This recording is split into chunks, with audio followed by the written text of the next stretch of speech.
지안이 음식 솜씨가 원래 그렇잖아. 위생관념이 없으니까 그런 거 아니겠어? 어버이날 새벽 5시부터 일어나서 양지고와 미역국 끓이고 나물 5가지 무치고 갈비찜까지 만들어 놓은 사람한테 하는 말이 그거예요. 근데 진짜 소름 돋는 건요. 그 미역국을 먹고 쓰러진 게 저도 아니고 남편이에요. 10년 준비한 승진 미팅에서 발표 10분 만에 쓰러져 나왔어요. 시어머니가 며느리 먹이려고 넣은 게 자기 아들 입으로 들어간 거죠. 근데 저한테는 거실 홈캠 영상이 있었습니다. 시어머니가 몰래 제 그릇에 흰 가루를 넣는 장면 전부 찍혀 있었어요. 안녕하세요, 시청자 여러분. 자, 그럼 미역국 한 그릇으로 시댁을 발칵 뒤집어 놓은 윤지한 씨의 사연 지금 바로 시작합니다. 새벽 5시 알람이 울리기도 전에 눈이 떠졌습니다.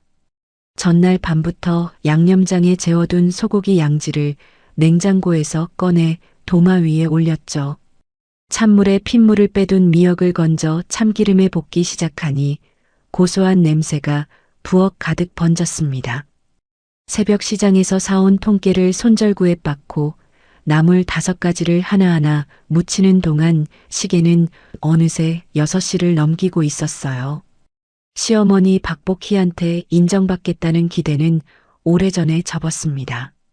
다만 아이들 앞에서만큼은 우리 가족이 괜찮다는 모양새를 유지하고 싶었죠. 벌써 일어났어? 거실 소파에서 늦잠을 자던 태수가 머리를 극적이며 부엌으로 들어왔습니다. 오늘 오후 4시에 본부장님이랑 승진 미팅 잡혀 있거든. 오전 중에 부모님 식사 마치고 일찍 출근할게. 태수가 냉장고에서 물을 꺼내 벌컥벌컥 마시며 말했습니다. 새벽부터 한상 차림을 준비하고 있는 저는 눈에 들어오지도 않는 모양이었어요. 속으로 한숨이 올라왔지만 결혼 7년 차에 이 정도는 익숙해졌다고 스스로를 달랬습니다. 엄마, 나 뭐 도와줄 거 없어? 잠에서 깬 도윤이가 잠옷바람으로 부엌에 나타났습니다. 7살밖에 안 된 아이가 엄마의 고단함을 눈치채고 있다는 게 고맙기도 하고 미안하기도 했어요. 얼른 웃음을 지어 보였습니다. 도윤아, 동생 깨워서 손 씻기고 와. 그게 제일 큰 도움이야. 도윤이가 고개를 끄덕이며 동생 방으로 뛰어갔습니다. 오전 9시 현관 초인종이 울렸습니다. 시아버지 한상철이 먼저 들어서며 조용히 고개를 끄덕였고 그 뒤로 시어머니 복희가 한 손에 백화점 쇼핑백을 들고 현관에 발을 딛자마자 코를 찡그렸습니다. 환기를 좀 시키지. 집에 음식 냄새가 배겠다. 인사보다 먼저 나온 말이 그것이었습니다. 뒤이어 시누이 한수빈이 들어오며 밝게 웃었지만 저와는 눈을 제대로 마주치지 않았어요. 옳게, 오랜만이에요. 수빈은 결혼 초부터 줄곧 저를 옳게라고만 불렀습니다. 2살 연상인 저를 언니라고 부르는 게 예의인데 복희도 그걸 한 번도 고치지 않았죠. 복희가 쇼핑백에서 고급 한우 선물 세트를 꺼내 식탁에 올려놓으며 입을 열었습니다. 우리 태수 먹으라고 가져왔다. 요즘 회사에서 고생이 많으니까. 새벽부터 소고기 양지를 고아 미역국을 끓인 제 노력이 무색해졌지만 저는 공손히 2손으로 받아들었습니다. 그때 수빈이 제 옆을 지나가며 낮은 목소리로 속삭였어요. 이 한우는 옳게 솜씨로는 좀 아까울 수도 있겠다. 못 들은 척 식탁으로 향했습니다. 12가지 반찬과 미역국, 갈비찜이 차려진 상을 본 상철이 처음으로 입을 열었죠. 지안이가 고생 많이 했구나. 그 한마디에 복희의 표정이 돌처럼 굳어졌습니다. 아버지는 맨날 며느리 편만 드셔. 내가 30년 넘게 밥을 해왔는데. 태수가 얼른 끼어들며 양쪽을 번갈아 보았습니다. 어머니, 아버지, 일단 앉으세요. 식기 전에 드시죠. 모두가 자리를 잡으려는 순간 복희가 저를 불렀습니다. 지안아, 내가 차에 보조 가방을 놓고 왔나 봐.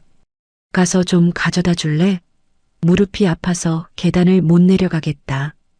왠지 모를 불안감이 스쳤지만 거절할 명분이 없었습니다. 신발을 신고 주차장으로 내려갔어요. 뒷좌석, 조수석, 트렁크까지 전부 뒤졌지만 보조 가방은 어디에도 없었습니다. 빈손으로 엘리베이터에 올라타니 같은 층 이웃인 현정 씨가 서 있었습니다. 지한 씨, 어버이날 잘 보내고 있어요? 네, 현정 씨도요. 짧은 인사를 나누는 사이 오늘만 잘 넘기면 된다고 속으로 중얼거리는 제가 한심하게 느껴졌죠. 현관문을 열고 들어서는 순간이었습니다. 도윤이가 식탁 의자에서 내려와 재빠르게 달려오더니 제 허리를 꽉 끌어안았습니다. 그리고 귀에 입을 바짝 대고 속삭였어요. 엄마, 할머니가 엄마 미역국에 뭔가 넣었어. 처음에는 장난인 줄 알았습니다. 하지만 도윤이의 눈동자가 심하게 떨리고 있었어요. 심장이 철렁 내려앉았습니다. 석 달 전 복희가 다녀간 날 화장대 위 물건 배치가 미묘하게 바뀌어 있던 일 이후 설치해둔 거실 홈캠이 떠올랐습니다. 증거는 나중에 확인하기로 했어요. 지금은 자연스럽게 행동해야 했습니다. 저는 식탁으로 돌아가며 아무렇지 않은 목소리를 만들었습니다. 미역국이 좀 식은 것 같은데 데워올게요. 제 그릇과 태수 그릇을 함께 들고 부엌으로 갔습니다. 전자레인지에 넣는 척하면서 두 그릇의 위치를 바꿔 쟁반에 올렸죠. 복희는 수빈과 잡담을 하느라 이쪽을 쳐다보지도 않았습니다. 제 손이 미세하게 떨리고 있었지만 쟁반 덕분에 그것마저 감춰졌어요. 자리에 앉아 숟가락을 들며 태연한 표정을 만들었습니다. 심장이 목구멍까지 차올라 숨쉬기가 힘들었지만 입꼬리를 올려 웃어 보였죠. 어머니, 미역국 드셔보세요. 양지를 오래 고았거든요. 복희가 젓가락으로 나물만 집으며 손을 내저었습니다. 나는 됐다. 나이 드니까 국물이 속에 안 맞아. 자기가 손댄 그릇의 국물을 당연히 안 먹겠다는 것이었습니다. 제 확신이 점점 단단해졌어요. 태수가 아무런 의심 없이 자기 앞에 놓인 미역국을 한 숟가락 크게 떠서 입에 넣었습니다. 연달아 두세 숟가락을 더 떴죠. 복희가 그 모습을 보더니 미세하게 고개를 돌려 저를 흘깃 쳐다봤습니다. 그 눈빛에서 기대와 쾌감이 동시에 읽혔어요. 등줄기에 소름이 돋았습니다. 갈비찜은 괜찮네. 올케가 이 정도는 하는구나. 수빈이 갈비찜을 집으며 처음으로 칭찬 비슷한 말을 건넸지만 다른 손으로는 휴대폰을 들어 음식 사진을 찍고 있었습니다. 예전에도 제가 만든 음식 사진을 올리며 시어머니 솜씨라고 태그를 달았던 기억이 스쳤지만 지금은 그것보다 훨씬 중요한 일이 벌어지고 있었기에 표정 관리에만 집중했죠. 태수의 휴대폰이 진동했습니다. 화면을 본 태수가 미간을 좁히며 빠르게 답장을 쳤어요. 회사 후배 민재한테 왔어. 오후 미팅 자료 최종 확인하라고. 올해 승진이 나랑 기획팀 박 과장이랑 둘 중 하나래. 태수가 긴장된 얼굴로 미역국을 서둘러 비웠습니다.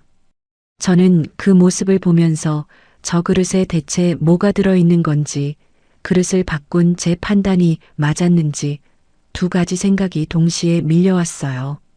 식사가 마무리될 무렵이었습니다. 복희가 냅킨으로 입을 닦으며 자리에서 일어났습니다. 화장실 좀 다녀올게. 복희가 복도 쪽으로 사라지자마자 저는 재빨리 부엌으로 갔습니다. 태수가 비운 그릇, 원래 제가 먹었어야 할 그 그릇의 바닥에 남은 국물을 작은 밀폐용기 2개에 나눠 담았어요. 하나는 냉장고 안쪽 깊숙이, 다른 하나는 아이방 서랍장 뒤에 숨겨뒀습니다. 나중에 결정적 증거가 될 수 있다는 직감이 들었기 때문이죠. 화장실에서 나온 복희가 식탁으로 돌아와 빈 그릇들을 훑어봤습니다. 지안아, 미역국 다 먹었어? 그 질문의 톤이 평소와 달리 묘하게 다정했습니다. 오히려 등골이 서늘해졌어요. 네, 어머니. 맛있게 잘 먹었어요. 복희의 눈동자가 미세하게 흔들리는 것을 저는 놓치지 않았습니다. 태수가 정장 상의를 걸치며 현관으로 향했어요. 나 먼저 출근할게. 미팅 준비 좀 해야 돼서. 복희가 다가가 아들을 껴안으며 등을 토닥였습니다. 우리 태수, 승진 미리 축하한다. 당연히 될 거야. 상철도 묵묵히 고개를 끄덕이며 한마디 했죠. 잘 다녀와라. 저는 현관까지 나가 태수의 넥타이를 고쳐 메어줬습니다. 아무 일 없기를 바라는 마음과 복희가 넣은 것의 정체에 대한 공포가 뒤엉켜 손끝이 차가웠어요. 태수가 나간 뒤 복희와 수빈이 거실 소파에 앉아 TV를 틀었습니다. 저는 도윤이를 아이방으로 불렀어요. 방문을 닫고 도윤이 앞에 무릎을 꿇었습니다. 도윤아, 아까 할머니가 정확히 어떻게 했는지 엄마한테 말해줄 수 있어? 도윤이가 제 눈을 똑바로 보며 또박또박 대답했습니다. 할머니가 주머니에서 작은 봉지 꺼냈어. 엄마 그릇에 하얀 가루 같은 거 넣고 숟가락으로 섞었어. 그리고 봉지는 다시 주머니에 넣었어. 그 말을 듣는 순간 무릎에 힘이 풀렸습니다. 떨리는 손으로 휴대폰을 꺼내 홈캠 앱을 열었어요. 오전 9시 20분경 영상을 돌려봤습니다. 화면 속에서 복희가 주위를 두리번거린 뒤 오른쪽 주머니에서 작은 비닐 봉지를 꺼내 제 미역국 그릇에 흰 가루를 털어넣고 수저로 재빨리 젓는 장면이 선명하게 찍혀 있었습니다. 영상을 캡처하고 클라우드에 이중 백업한 뒤 휴대폰을 주머니 깊숙이 넣었어요. 거실로 돌아가 아무 일 없다는 듯 과일을 깎아 복희 앞에 내밀었습니다. 어머니, 좀 더 계시다 가세요.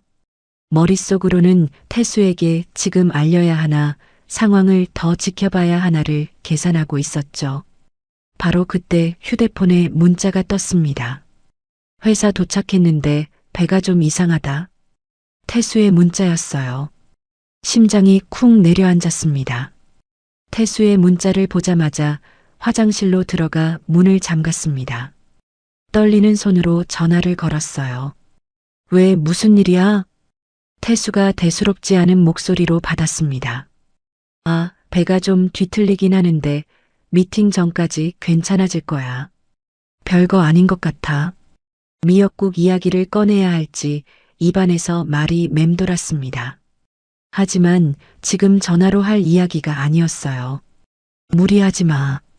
많이 아프면 바로 연락해. 그 말만 겨우 내뱉고 전화를 끊었습니다.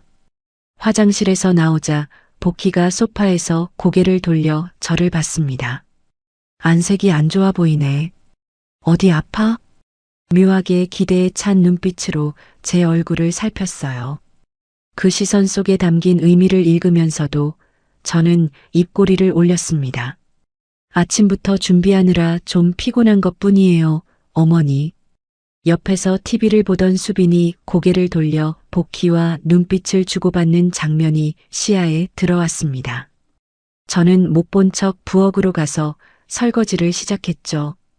오후 2시 휴대폰이 진동했습니다. 태수의 문자였어요. 배가 점점 더 아파. 화장실 벌써 3번째 갔어. 미팅이 2시간도 안 남았는데 어떡하지. 가슴이 조여왔습니다. 하지만 복희 앞에서 동요를 보일 수 없었어요. 휴대폰을 무릎 아래로 숨기는데 수빈이 옆에서 물었습니다. 올케, 누구한테 연락 온 거야? 아, 친구한테 어버이날 인사 왔어요. 수빈이 고개를 끄덕이며 다시 TV로 시선을 돌렸습니다. 저는 주방 싱크대 앞에 서서 흐르는 물소리에 기대어 숨을 골랐어요. 시계가 3시를 넘기고 3시 반을 넘기고 3시 50분이 됐을 때 전화가 울렸습니다. 저는 아이 방으로 빠르게 들어가 문을 닫고 받았어요. 지안아, 큰일이야. 태수의 목소리가 떨리고 있었습니다. 미팅 시작 10분 전인데 복통이 안 가라앉아. 본부장님 앞에서 버틸 수 있을지 모르겠어. 병원에 가. 미팅은 다음에 다시 잡으면 되잖아. 안 돼. 이 기회 놓치면 끝이야. 10년을 준비했는데. 태수가 전화를 끊었습니다. 미팅에 들어간 거였어요. 저는 거실에 나와 시계를 바라보며 앉아 있었습니다. 1분이 10분처럼 느껴졌죠. 오후 4시 20분 다시 전화가 왔습니다. 지안아. 태수의 목소리가 완전히 꺾여 있었어요. 발표 시작한 지 10분도 안 돼서 도저히 못 버티겠더라. 본부장님한테 양해 구하고 나왔어. 민재가 말해줬는데 본부장님 표정이 안 좋았대. 박 과장이 내 발표를 이어받았다더라. 10년 커리어를 쏟아부은 승진이 눈앞에서 물거품처럼 사라지고 있었습니다. 저는 입술을 꽉 깨물었어요. 집에 와. 와서 말해야 할 것이 있어. 뭔데? 와서 말할게. 전화를 끊고 욕실 거울 앞에 섰습니다. 눈물이 차오르는 것을 간신히 참았어요. 이게 남편의 승진이 무너진 것에 대한 미안함인지 시어머니에 대한 분노인지 스스로도 구분이 되지 않았습니다. 거실로 돌아오자 복희가 제 얼굴을 뚫어지게 쳐다봤습니다. 왜 얼굴이 하얘졌어? 미역국 체한 거 아니야? 복희의 입꼬리가 미세하게 올라가 있었습니다.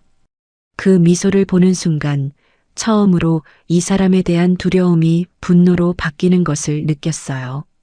오후 5시 현관문이 벌컥 열렸습니다. 태수가 창백한 얼굴로 들어섰어요. 정장 셔츠가 땀으로 축축하게 젖어 있었고 넥타이는 풀어 헤쳐져 있었습니다. 신발도 제대로 벗지 못하고 곧장 화장실로 뛰어갔죠. 태수야, 미팅은 어떻게 됐어? 복희가 놀라며 소리쳤습니다. 화장실 너머로 태수의 절규가 들려왔어요. 다 망했어. 상철이 자리에서 일어나 화장실 앞에 섰습니다. 태수야, 무슨 일이냐? 복희의 얼굴에 당황한 기색이 번졌습니다. 말끝을 흐리며 시선을 이리저리 돌렸죠. 저는 그 반응을 지켜봤습니다. 아들이 아픈 것에 대한 놀라움이 아니었어요. 예상치 못한 대상이 아픈 것에 대한 당혹감이었습니다. 화장실에서 나온 태수가 소파에 쓰러지듯 주저앉았습니다. 10년을 준비했어. 본부장님 앞에서 한마디도 못하고 나왔어. 태수의 눈가가 붉어졌어요. 복희가 다가가 아들의 등을 쓸어주었습니다. 괜찮아, 우리 아들. 다음 기회가 있을 거야.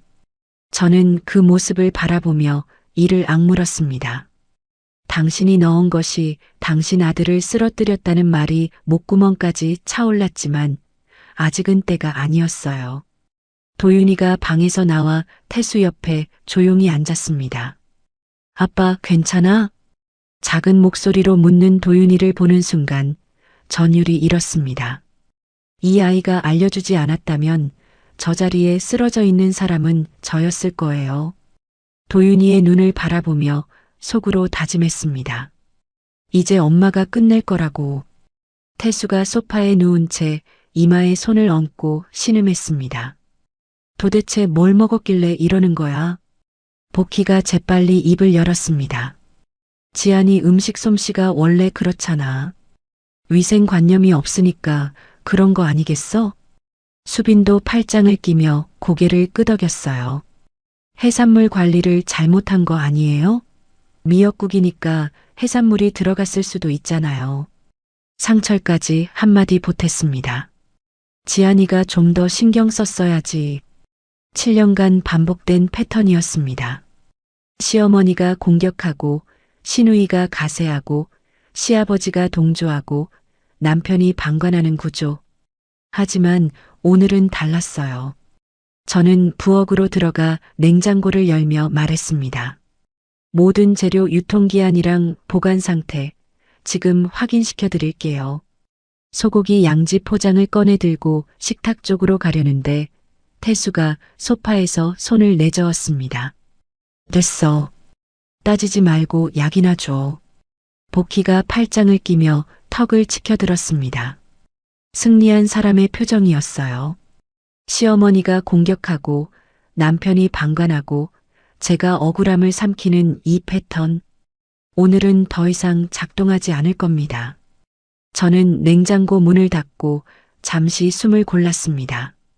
그리고 떨리는 손으로 휴대폰을 꺼냈어요. 보여드릴 것이 있어요. 거실 TV 리모컨을 집어 미러링을 연결했습니다. 복희가 귀찮다는 듯 손을 흔들었어요. 뭘 또 보여준다는 거야? 됐다. 상철이 소파에서 몸을 일으키며 말했습니다. 뭔데, 일단 보자. 수빈의 표정이 미세하게 굳어졌어요. 복희 쪽을 흘깃 쳐다보더니 다시 TV로 시선을 돌렸습니다. 태수도 신음을 멈추고 고개를 들어 화면을 바라봤어요. 저는 휴대폰으로 홈캠 앱을 열어 오전 9시 20분경 영상을 선택했습니다. 손가락이 떨려서 2번이나 잘못 눌렀지만 3번째에 재생 버튼을 눌렀어요. TV 화면에 거실이 나타났습니다. 제가 현관에서 신발을 신고 나가는 뒷모습이 보였어요. 현관문이 닫히는 소리가 들리자 화면 속 복희가 고개를 돌려 현관 쪽을 확인했습니다. 거실에 앉아있던 모두의 시선이 TV에 고정됐어요. 화면 속 복희가 자리에서 일어나 식탁으로 다가갔습니다. 두리번 주위를 살폈어요. 수빈은 휴대폰을 보고 있었고 상철은 소파에서 신문을 펼치고 있었고 도윤이는 동생과 함께 방 쪽에 앉아 있었습니다. 아무도 자기를 보고 있지 않다는 것을 확인한 화면 속 복희가 오른쪽 주머니에 손을 넣었어요. 작은 비닐봉지를 꺼냈습니다. 제자리에 미역국 그릇 위로 봉지를 기울여 흰 가루를 털어 넣었어요. 그리고 수저를 집어 휘휘 저었습니다. 봉지를 다시 주머니에 넣고 아무 일 없다는 듯 자리로 돌아가 앉는 장면까지 선명했습니다. 한치의 흐림도 없이 전부 찍혀 있었어요. 거실에 정적이 내려앉았습니다. 누구도 입을 열지 못했어요. 복희의 얼굴이 백지장처럼 하얗게 변했습니다. 입술이 파르르 떨리고 있었죠. 태수가 소파에서 벌떡 일어났습니다. 얼굴이 불그락푸르락하게 변해 있었어요. 이게 뭐야? 엄마, 이게 대체 뭐야? 복희가 두 손을 허둥거리며 말했어요. 그냥 소화제야. 지안이 소화 잘 되라고 넣어준 거야. 태수가 한 발짝 다가섰습니다. 소화제를 왜 몰래 넣어? 왜 지안이가 나간 사이에 넣어? 복희가 뒷걸음질을 쳤어요. 수빈이 재빨리 끼어들었습니다. 맞아, 오빠. 엄마가 옳게 건강 챙겨주려고 그런 거지. 별거 아니야. 상철이 안경 너머로 복희를 쏘아봤습니다. 소화제를 왜 남의 그릇에 몰래 넣어? 그것도 카메라를 피해가면서 왜 그래? 복희가 입술을 달싹거리며 말을 잇지 못했어요. 눈동자가 이리저리 흔들리고 있었습니다. 저는 부엌으로 가서 냉장고 안쪽 깊숙이 넣어둔 밀폐 용기를 꺼냈습니다. 식탁 위에 올려놓으며 말했어요. 이건 원래 제가 먹었어야 할 그릇에 남아있던 국물이에요. 복희가 밀폐 용기를 보자마자 눈이 커졌습니다. 어머니가 뭘 넣으셨는지 이걸 검사하면 나올 겁니다. 복희가 벌떡 일어섰어요. 목소리가 갈라지며 소리쳤습니다. 이걸 왜 모아뒀어? 시어머니를 함정에 빠뜨릴 생각이었어? 되레 저를 가리키며 손가락을 세웠어요. 하지만 저는 물러서지 않았습니다. 소화제가 맞다면 검사해도 아무 문제 없지 않겠어요. 어머니? 복희의 손가락이 허공에서 멈췄습니다. 대답하지 못하고 입만 벌렸다 닫았어요. 그 순간 수빈이 재빠르게 밀폐 용기를 집어 싱크대 쪽으로 향했습니다. 저는 미처 반응하기도 전이었어요. 고모 안 돼. 그거 엄마 거야. 도윤이가 방에서 뛰어나와 소리쳤습니다. 작은 몸으로 수빈 앞을 가로막으며 두 팔을 벌렸어요. 그 소리에 상철이 돌아봤습니다. 상철이 수빈에게 다가가 손에서 용기를 가져갔어요. 그리고 수빈의 얼굴을 정면으로 바라보며 낮은 목소리로 물었습니다. 이걸 왜 치우려고 하냐? 수빈이 입을 벌렸다 닫았다를 반복하며 굳어버렸어요. 아무 말도 나오지 않는 모양이었습니다. 저는 도윤이를 살짝 안아 옆으로 물린 뒤 담담하게 말했어요. 아이방 서랍장 뒤에 같은 국물 샘플을 하나 더 보관해뒀어요. 설령 저걸 버렸어도 증거는 남아 있습니다. 수빈의 얼굴에서 핏기가 빠졌어요. 복희도 더 이상 소리치지 못하고 소파에 주저앉았습니다. 다리에 힘이 풀린 사람의 모양새였죠. 내가 그럴 리가 없어. 내가 왜 그래? 복희가 중얼거렸습니다. 고개를 숙인 채 같은 말을 반복했어요. 그러다 태수의 눈을 마주쳤습니다. 태수의 눈에 처음으로 어머니를 향한 분노가 담겨 있었어요. 7년 동안 한 번도 본 적 없는 눈빛이었습니다. 복희가 그 눈을 보더니 울음을 터뜨렸어요. 다 태수 너를 위해서 한 거야. 저 여자가 이 집안을 망치고 있으니까 어쩔 수가 없었어. 태수가 이마를 짚으며 목소리를 떨었습니다. 나를 위해서? 엄마가 지안이 그릇에 넣은 걸 내가 먹은 거야. 복희의 울음이 잠깐 멈췄어요. 오늘 승진이 날아간 게 엄마 때문이야. 10년을 준비했는데 엄마가 아내한테 넣은 게 나를 쓰러뜨린 거라고. 복희가 두 손으로 입을 막았습니다. 태수의 말이 무슨 뜻인지 그제야 이해한 얼굴이었어요. 상철이 복희를 바라보며 낮고 무거운 목소리로 물었습니다. 당신이 진짜 그런 거야? 복희가 두 손으로 얼굴을 가렸어요. 어깨가 들썩이며 울먹이다가 내뱉었습니다. 그냥 배 좀 아프라고 넣은 거야. 설사약이야. 그게 뭐가 어때서. 자백이었습니다. 거실 공기가 얼어붙었어요. 상철이 눈을 감았습니다. 태수는 두 손으로 머리를 움켜쥔 채 고개를 떨궜어요. 저는 7년간 참아왔던 모든 것이 한꺼번에 차오르는 것을 느꼈습니다. 하지만 목소리를 낮췄어요. 떨리지 않게 한 글자 한 글자 또렷하게 말했습니다. 어머니가 계획하신 건 이거죠. 어버이날에 며느리가 배탈이 나면 제가 차린 음식에 문제가 생긴 꼴이 되는 거잖아요. 그러면 또 못난 며느리가 되는 거고요. 저한테 뒤집어 씌울 수 있으니까요. 복희의 눈동자가 공포로 흔들렸습니다. 제가 전부 읽어냈다는 것을 그제야 깨달은 얼굴이었어요. 입을 열었지만 아무 소리도 나오지 않았습니다. 거실에 복희의 흐느낌만 남았어요. 아무도 복희를 감싸지 않았습니다. 복희의 울음소리가 거실을 채우고 있었습니다. 수빈이 복희 옆에 앉으며 입을 열었어요. 엄마가 좀 실수한 거지. 이걸 이렇게까지 크게 만들 필요가 있어요? 가족끼리 이러는 거 아니잖아요. 저는 휴대폰 메모장을 열었습니다. 7년간 날짜별로 정리해둔 기록이었어요. 태수와 상철 앞에 화면을 내밀었습니다. 실수가 아니에요. 이건 7년 동안 계속된 거예요. 상철이 화면을 받아들고 읽기 시작했습니다. 태수도 옆에서 함께 내려다봤어요. 2017년 3월 결혼 첫 해. 복희가 친정어머니 김명자에게 전화를 걸어 딸의 살림 교육을 어떻게 시킨 거냐고 망신을 줬던 일. 2019년 8월 둘째 임신 중. 왜 또 나와서 돈을 쓰게 하냐고 했던 일. 2023년 설날 수빈이 제가 준비한 명절 음식 사진을 SNS에 올리며 비꼬는 문구를 달았던 일. 스크롤을 내려도 끝이 보이지 않았습니다. 상철의 얼굴이 점점 일그러졌어요. 태수가 화면에서 눈을 떼지 못한 채 물었습니다. 이런 일이 있었는데 왜 나한테 말 안 했어? 저는 더 이상 참지 않았습니다. 수십 번 말했어. 그때마다 당신이 뭐라고 했는지 기억나? 엄마가 그럴 리 없다. 네가 예민한 거다. 네가 좀 참아라. 매번 그랬잖아. 태수가 할 말을 잃고 고개를 떨궜습니다.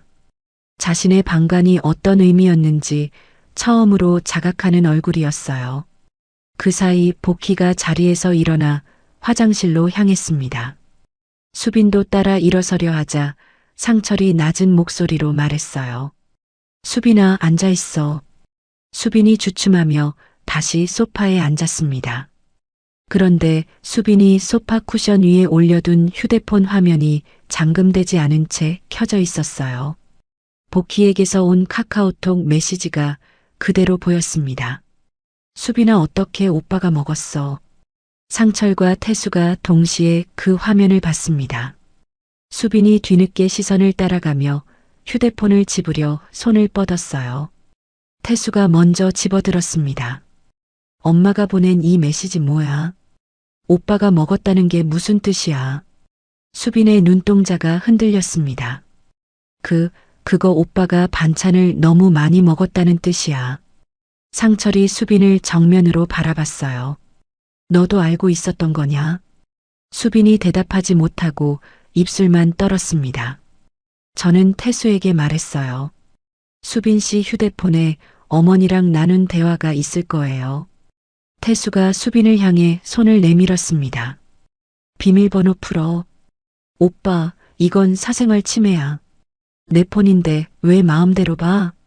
수빈이 버텼습니다. 상철이 자리에서 일어섰어요. 생전 처음 듣는 낮고 단호한 목소리였습니다. 지금 당장 열어. 수빈이 떨리는 손으로 이미 풀려있는 화면을 태수에게 넘겼어요. 태수가 카카오톡 대화를 열었습니다. 읽어내려가는 태수의 손이 떨리기 시작했어요. 오늘 지안이 그릇에 이걸 넣겠다는 복희의 메시지. 올케가 어버이날에 설사하면 재밌겠다는 수빈의 답장. 혹시 걸리면 올케가 자기 음식 관리를 못한 거라고 하면 된다는 사전 모의. 상철이 안경을 벗으며 두 손으로 얼굴을 가렸습니다. 대화를 더 올려보니 6개월 전 수빈이 보낸 메시지가 나왔어요. 올케 친정어머니가 보낸 김장을 엄마가 갖다 버렸다고 하면 어떻겠냐는 제안.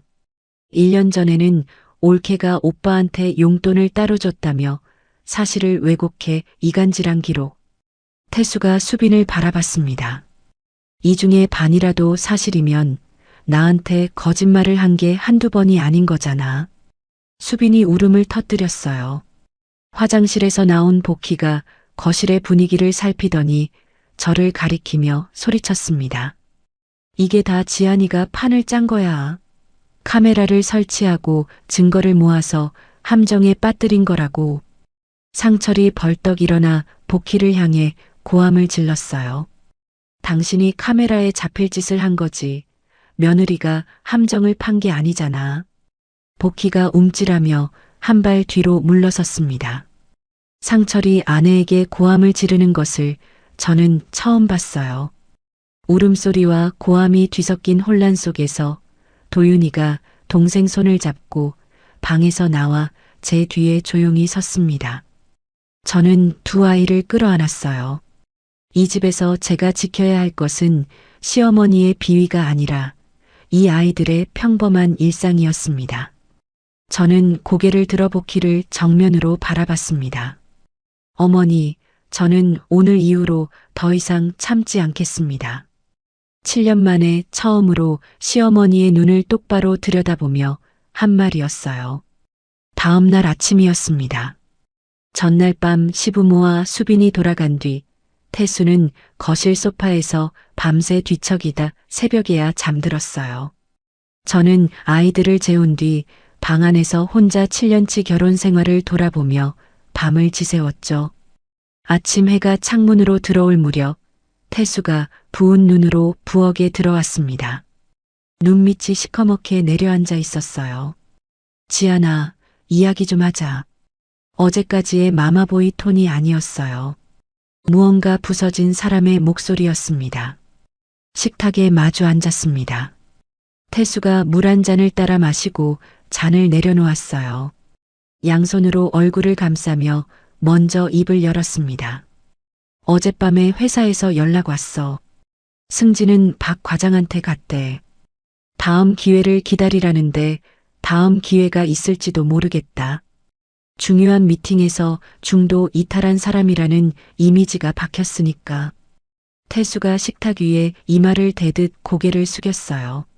10년을 쏟아부은 것이 하루아침에 무너진 사람의 등이었습니다. 저는 한참을 태수를 바라봤어요. 예전 같았으면 괜찮아. 다음에 또 기회가 올 거야. 그렇게 위로했을 겁니다. 하지만 오늘은 그 말이 나오지 않았어요. 당신 승진 날아간 것도 속상해. 태수가 고개를 들었습니다. 근데 나는 그런 일을 7년 동안 혼자 맞아왔어. 당신은 어제 하루 아팠지만 나는 2555일을 아팠어. 태수의 눈이 흔들렸어요. 입을 열었다가 다시 다물었습니다. 뭐라고 해야 할지 모르는 얼굴이었죠. 당신 어머니가 나한테 뭘 해도 당신은 한 번도 내 편이 아니었어. 엄마가 그럴 리 없다. 네가 예민한 거다. 좀 참아라. 그 말이 7년 동안 나를 얼마나 무너뜨렸는지 알아? 태수가 고개를 들지 못했어요. 두 손이 식탁 위에서 떨리고 있었습니다. 어제 당신이 화장실에서 쓰러져 나왔을 때 당신 어머니가 내 얼굴을 봤어. 미역국 체한 거 아니냐고 물으면서 웃고 있었어. 내가 고통받는 걸 즐기는 사람이야. 태수가 입술을 깨물었어요. 그리고 당신은 그 옆에서 매번 눈을 감았어. 식탁 위에 긴 침묵이 내려앉았습니다. 냉장고 돌아가는 소리만 웅웅거렸어요. 태수가 한참을 그렇게 앉아 있다가 떨리는 목소리로 말했습니다. 내가 잘못했어. 엄마가 너한테 하는 것들 알면서도 모른 척했어. 네가 말할 때마다 내 탓을 했고 그게 얼마나 비겁한 짓이었는지 어제야 알았어. 태수가 두 손으로 눈을 눌렀어요. 미안해. 진짜 미안해, 지안아.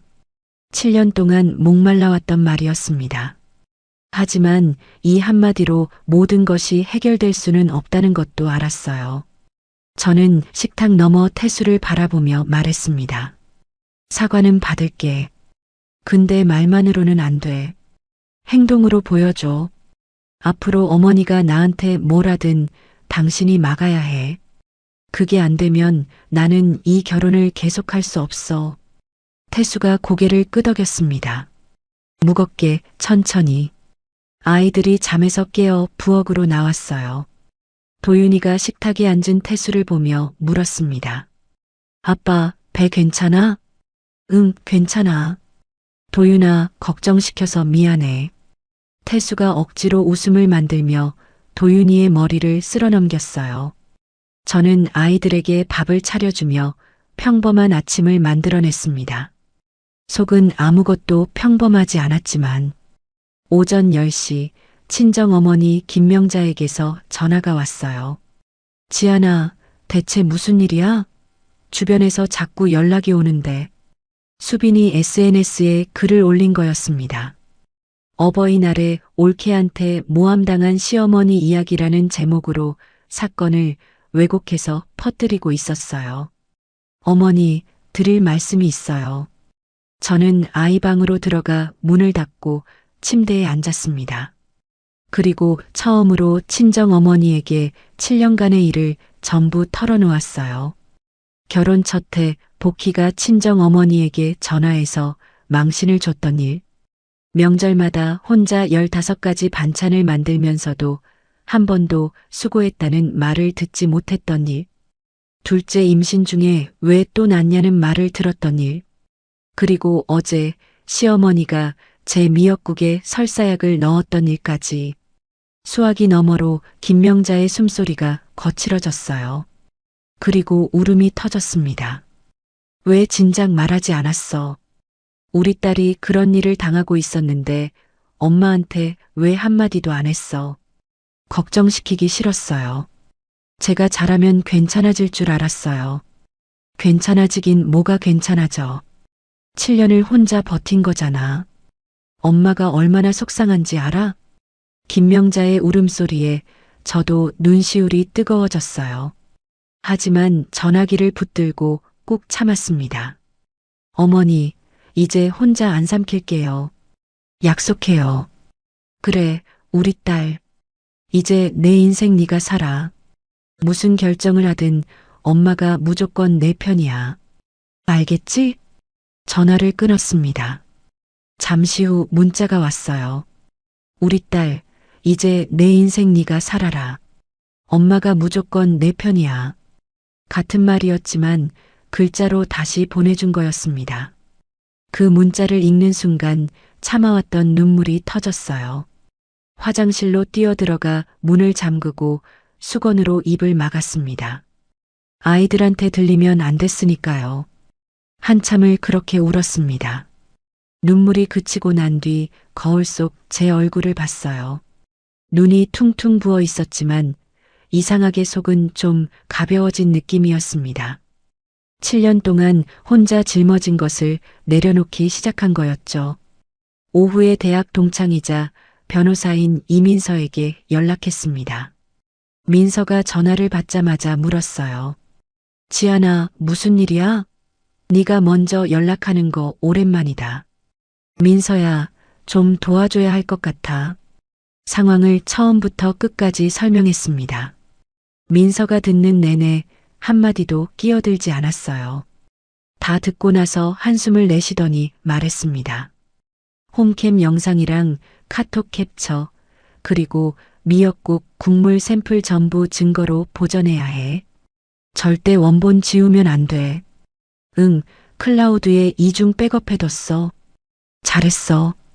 그리고 남은 국물은 전문기관에 맡겨서 성분 검사 받자. 거기서 뭐가 나오느냐에 따라서 방향이 달라져. 내가 아는 곳 소개해 줄게. 고마워, 민서야. 고맙긴. 7년 동안 왜 나한테 말 안 했어? 변호사 친구가 있으면서. 민서의 목소리에 걱정이 묻어 있었어요. 저는 쓴웃음만 지었습니다. 그날 오후 민서가 소개해준 식품 분석 기관에 밀폐 용기에 국물 샘플을 접수했습니다. 결과는 나흘 정도 걸린다고 했어요. 저녁 무렵 태수가 퇴근하며 현관에 들어섰습니다. 신발을 벗으며 저를 봤어요. 뭔가 말하려는 듯 입을 열었다 닫았다 하더니 결국 내뱉었습니다. 엄마한테 전화했어. 지안이한테 사과하지 않으면 왕래 끊겠다고 했어. 반갑기보다는 과연 이게 지속될까라는 의구심이 먼저 들었습니다. 7년이 만들어낸 불신이었죠. 어머니가 뭐라고 하셨는데? 자기가 뭘 잘못했냐고, 다 너를 위해서 그런 거라고. 끝까지 그 말만 반복하더라.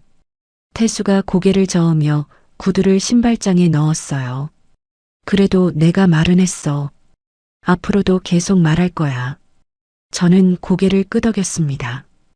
태수가 처음으로 행동에 옮겼다는 사실을 작은 변화의 시작으로 받아들이기로 했어요. 다만 이 한 번으로 모든 것이 괜찮아지는 건 아니라는 것도 알고 있었습니다. 밤 아이들을 재우는 시간이었어요. 둘째를 먼저 재우고 도윤이 옆에 누웠습니다. 도윤이가 이불을 턱까지 끌어올리며 천장을 바라봤어요. 엄마, 응? 이제 할머니 안 와? 가슴이 먹먹해졌습니다. 7살 아이가 어른들 사이에서 얼마나 많은 것을 감지하고 있었는지 그 한마디에 다 담겨 있었어요. 도윤이의 머리카락을 쓸어넘기며 대답했습니다. 어른들이 잘 해결할 거야. 도윤이는 걱정하지 마. 도윤이가 고개를 돌려 저를 봤어요. 엄마, 어제 내가 잘한 거야? 뭘? 할머니가 엄마 미역국에 넣는 거 말한 거. 저는 도윤이를 꼭 안았습니다. 작은 몸에서 비누 냄새가 났어요. 도윤아, 네가 엄마를 지켜줬어. 정말 고마워. 도윤이가 제 손을 꼭 잡았습니다. 나는 엄마 아프면 안 돼. 그 말을 남기고 도윤이의 눈이 천천히 감겼어요. 작은 손에서 전해지는 체온이 손바닥 가득 느껴졌습니다. 이 온기가 모든 결단의 이유였어요. 잠든 아이들 옆에 누워 천장을 바라봤습니다. 내일 모레면 검사 결과가 나올 거예요. 그 결과에 따라 이 결혼 생활의 방향을 정리해야 합니다. 더 이상의 타협은 없어요. 사과와 변화가 없으면 아이들을 데리고 제 인생을 찾아 나서겠다는 결심이 흐릿했던 것에서 단단한 윤곽을 갖춰가고 있었습니다. 나흘 뒤 민서에게서 전화가 왔습니다. 지안아, 결과 나왔어. 국물에서 센노사이드 성분이 검출됐어. 장을 강하게 자극하는 설사약 성분인데 일반 성인 1회 복용량의 서너 배야. 숨이 멎는 것 같았어요. 이 정도면 단순 장난이 아니야. 상해에 해당할 여지가 있고 형사 고소도 가능해.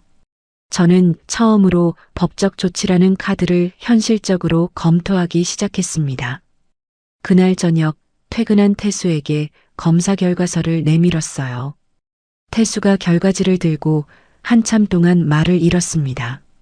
일반 복용량의 서너 배라고? 태수의 손이 떨리기 시작했어요. 이걸 내가 먹어서 이렇게 됐는데 지안이 네가 먹었으면 어떻게 됐겠어.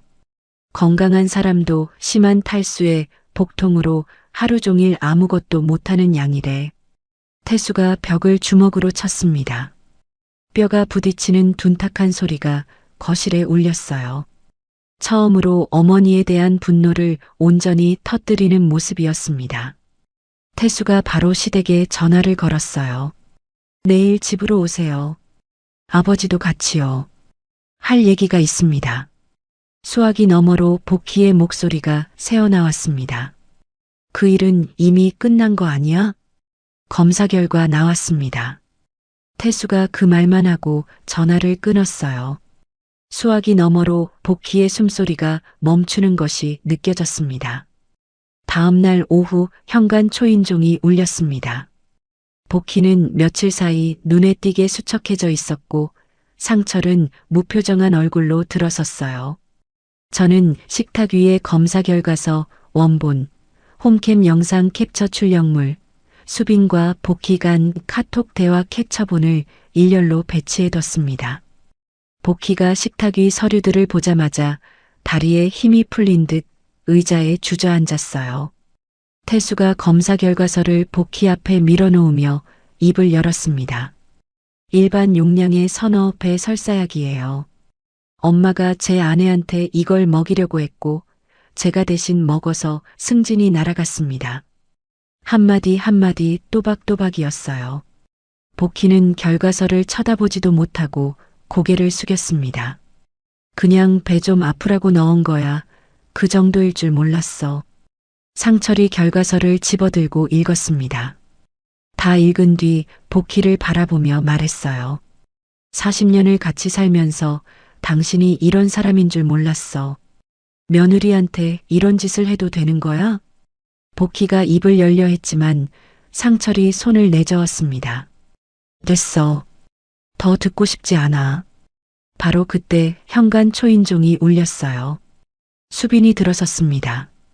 SNS에 올린 글 때문에 수습하러 온 모양이었는데 식탁 위의 서류들을 보고 얼굴이 굳어졌어요. 태수가 의자를 가리키며 말했습니다. 앉아. 수빈이 조심스럽게 앉자 태수가 카톡 캡처본을 수빈 앞에 놓았어요. 여기다 있어. 올케가 어버이날에 설사하면 재밌겠다. 이거 네가 친 거 맞아? 수빈이 고개를 저었습니다. 그건 그냥 농담이었어, 오빠. 상철이 식탁을 손바닥으로 내리쳤어요. 내 오빠가 그걸 먹고 승진이 날아갔는데 그게 농담이야? 수빈이 처음으로 아버지 앞에서 고개를 들지 못했습니다. 복희가 마지막 카드를 꺼내듯 벌떡 일어섰어요. 고소하려면 해봐. 아들이 친어머니를 고소하겠다는 거야? 저는 자리에서 일어나 복희를 똑바로 바라봤습니다. 고소 여부는 어머니 태도에 달려 있어요. 진심으로 사과하시고 앞으로 절대 이런 일 없겠다고 약속하시면 가족으로서 기회를 드릴 생각이 있습니다. 하지만 지금처럼 나오시면 제 가족을 지키기 위해 할 수 있는 모든 조치를 취하겠습니다. 거실에 긴 침묵이 흘렀어요. 상철이 먼저 제 앞으로 왔습니다. 깊이 고개를 숙였어요. 7년 동안 눈을 감고 있었다. 이 아버지가 미안하다. 태수가 복희의 팔을 잡으며 말했습니다. 사과하세요. 진심으로 사과하지 않으시면 정말 연 끊겠습니다. 복희의 무릎이 꺾이듯 바닥에 내려앉았어요. 미안해, 내가 미쳤었어. 목 놓아 우는 소리가 거실을 가득 채웠습니다. 수빈도 옆에서 무릎을 꿇었어요. 언니, 내가 잘못했어. 처음으로 저를 언니라고 불렀습니다. 이 사과가 진심인지 상황을 모면하기 위한 것인지 아직 판단할 수 없었어요. 하지만 적어도 7년 만에 처음으로 이 가족 안에서 제가 잘못된 것이 아니었다는 것이 인정받는 순간이었습니다. 뜨거운 것이 눈시울을 타고 흘렀어요. 도윤이가 방에서 나와 제 손을 잡아줬습니다. 그 작은 손의 온기가 전해졌어요. 한 달이 지났습니다. 복희는 상철의 주도로 전문 상담센터에 다니기 시작했어요. 처음에는 왜 자기가 이런 데를 가야 하느냐며 버텼지만 상철이 안 가면 이혼 서류를 쓰겠다고 하자 결국 주 1회 상담에 나가고 있었죠. 저에게는 직접 연락하지 않는 대신 태수를 통해 지안이한테 미안하다는 말을 반복했는데 저는 그 말이 행동으로 증명될 때까지 거리를 유지하기로 했습니다. 수빈은 SNS에 올렸던 왜곡 글을 삭제하고 같은 계정에 짧은 사과문을 올린 뒤 계정을 비공개로 전환했어요. 태수의 승진은 완전히 무산됐습니다. 중요한 미팅을 중도 이탈한 사람이라는 이미지가 남아 당분간 재도전이 어려운 상황이었죠. 처음에는 분노와 좌절에 빠져있던 태수가 점차 입을 열기 시작했어요. 내가 그동안 집에서 눈 감고 있던 것에 대한 대가라고 생각하려고 주말마다 아이들과 놀이터에 나가고 저녁 설거지를 도맡기 시작했습니다. 눈에 보이는 변화였어요. 민서의 조언에 따라 형사 고소 대신 합의서를 작성하는 방향을 택했습니다. 복희와 수빈이 앞으로 저와 아이들에게 어떤 형태로든 해를 끼치지 않으며 위반할 경우 모든 법적 조치에 동의한다는 내용이었어요. 그동안의 정신적 피해에 대한 보상 조항도 포함됐고 상철이 보증인으로 서명했습니다. 이 문서가 시댁과의 관계에서 새로운 기준선이 됐어요. 친정어머니 김명자가 아이들을 보러 집에 왔을 때 도윤이와 둘째를 안아주시며 말씀하셨습니다. 우리 지안이가 강해져서 오히려 안심이 된다. 무리하지 마. 어머니, 7년 동안 짐이 될까봐 숨겼던 게 오히려 어머니를 더 아프게 한 거였죠. 앞으로는 혼자 삼키지 않을게요. 김명자가 제 손을 꼭 쥐며 고개를 끄덕였어요. 어느 저녁 태수가 퇴근길에 케이크 상자를 들고 들어왔습니다. 오늘 우리 결혼기념일이잖아. 내가 먼저 기억했어. 7년간 한 번도 먼저 챙긴 적 없던 사람이었어요. 이 작은 변화가 어떤 거창한 선물보다 크게 다가왔지만 이것이 계속될 거라는 확신을 완전히 내려놓지는 않는 제가 예전에 저와 달라졌음을 느꼈습니다. 고마워. 잘 먹을게. 그 말이 전부였지만 태수가 조용히 웃었어요. 며칠 뒤 도윤이가 학교에서 그림일기를 가져왔습니다. 우리 가족이 밥을 먹고 있다라는 제목 아래 식탁에 4명이 앉아 있는 그림이었어요. 아빠, 엄마, 도윤이, 동생. 할머니와 할아버지는 없었습니다. 순간 마음이 복잡해졌지만 4사람의 얼굴에 모두 웃음이 그려져 있다는 것에서 이 아이가 느끼는 안정감이 읽혀 가슴이 뭉클해졌어요.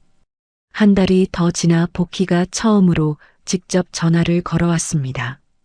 한참을 망설이다 떨리는 목소리로 말했어요. 지안아, 내가 너를 미워한 게 아니었어. 태수를 빼앗기는 게 무서웠던 거야. 잘못했다. 저는 한동안 아무 말 없이 수화기를 들고 있었습니다. 저도 어머니가 미워서 이렇게 한 게 아니에요. 다만 더 이상은 당하면서 살 수 없었어요. 시간을 주세요. 이것이 용서인지는 아직 모르겠어요. 하지만 대화의 문을 완전히 닫지는 않았습니다. 주말 아침 제가 미역국을 끓이고 있었어요. 태수가 식탁에 앉으며 냄비 쪽을 바라봤습니다. 미역국이네. 서로 눈이 마주쳤어요. 잠깐 어색한 침묵이 흐른 뒤 둘 다 동시에 피식 웃음이 새어나왔습니다. 왜 웃어, 엄마 아빠? 도윤이가 고개를 갸웃거리며 물었어요. 태수가 도윤이의 머리를 쓸어넘기며 대답했습니다. 아빠가 엄마 미역국을 너무 좋아해서 그래. 도윤이가 활짝 웃으며 숟가락을 들었습니다. 설거지를 마치고 부엌 창문 너머로 오후 햇살이 들어왔어요. 7년 동안 좋은 며느리가 되기 위해 저를 지워왔고 그 자리에 남은 것은 공허함 뿐이었습니다. 한 그릇의 미역국이 바뀌면서 모든 것이 바뀌었어요. 도윤이의 작은 귓속말이 엄마를 살렸고 저는 그제야 좋은 며느리가 아니라 단단한 엄마이자 당당한 저 자신으로 살아가기로 결심했습니다. 이 식탁 위에 다시 국을 올릴 때 저는 더 이상 눈치를 보지 않을 거예요. 윤지한 씨의 사연 여기까지입니다. 7년이에요. 7년 동안 좋은 며느리가 되려고 자기 자신을 지워온 거예요. 참으면 나아질 줄 알았고 잘하면 인정받을 줄 알았던 거죠. 근데 돌아온 건 미역국에 몰래 넣은 설사약이었습니다. 참 마음이 아프더라고요. 그래도 이분이 대단한 건요, 무너지지 않았다는 거예요. 아이의 귓속말 하나로 정신을 차리고 증거를 모으고 끝내 자기 목소리를 냈잖아요. 좋은 며느리이기를 그만두고 단단한 엄마로 다시 선 거죠. 시청자 여러분 중에서도 혹시 참고 또 참으면서 사시는 분들 계실 거예요. 가족이니까 어른이니까 그냥 넘어가자 하면서요. 근데 참는 게 미덕이 아닐 때가 있습니다. 나를 지키는 것도 용기예요. 시청자 여러분은 어떻게 생각하시나요?